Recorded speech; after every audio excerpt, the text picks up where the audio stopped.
Hello, Sam from Sound on Sound magazine here. I'm at the NAMM show in Anaheim, California, and I'm with Seth, who's a US distributor for, amongst other things, Golden Age. Absolutely. The thing between us is the latest product from Golden Age, or Golden Age Premier, which is the sort of Correct. high-end line of Golden Age products. This is a microphone that's just completely unfamiliar to me. I mean, it looks like nothing on earth. I've never seen anything like it. So Golden Age started the Premier line as a more hands-on approach to design and manufacturing. So you have a lot more manufacturing, a lot more custom components than the Project line. So he took on the insurmountable task of hand making, hand designing, and custom making, one of the most famous mics ever made, the classic tube Japanese microphone. So he looked at it in every component and said, how do I make this microphone so that I'm not skimping on quality? So he looked at every component of the actual device and said, okay, so it's important to make the capsule right. So he had a custom capsule made specifically for this microphone to replicate the original. Then he looked at the circuit and said, okay, the circuit's very important. I'll keep that. And it's an identical circuit to the original.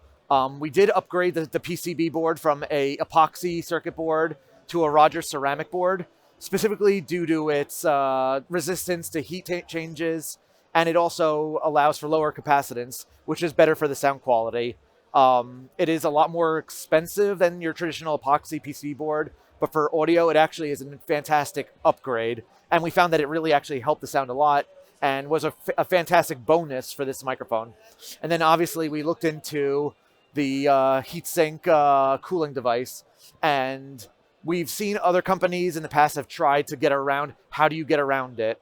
And we decided after an immense amount of testing that we didn't want to. We found that what the cooling device did was actually pretty integral to the design of the microphone itself.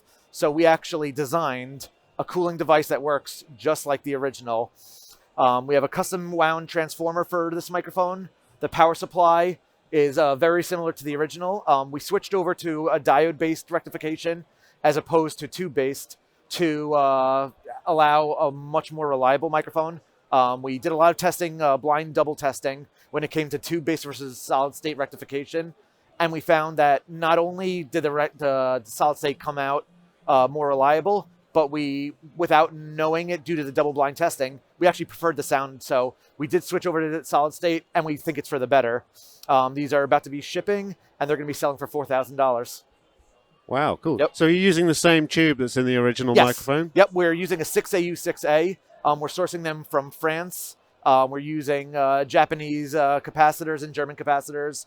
We're using an incredibly high-end type of solder for better conductivity. Pretty much every part of this microphone was selected for either reliability or sound quality. There's no part that we said what was the cheapest component or the easiest component. And every single component, every choice that was made on this microphone, it was what sounds the best and what's most reliable. Cool. Yep. And I mean, there's some debate as to whether the original is even still available anymore, but it was never available, or not for a long time, within the EU because it was not ROHS compliant. This one absolutely is. So this one is, and you can buy it at any large dealer, I guess. Any Golden Age dealer can get one of these for you.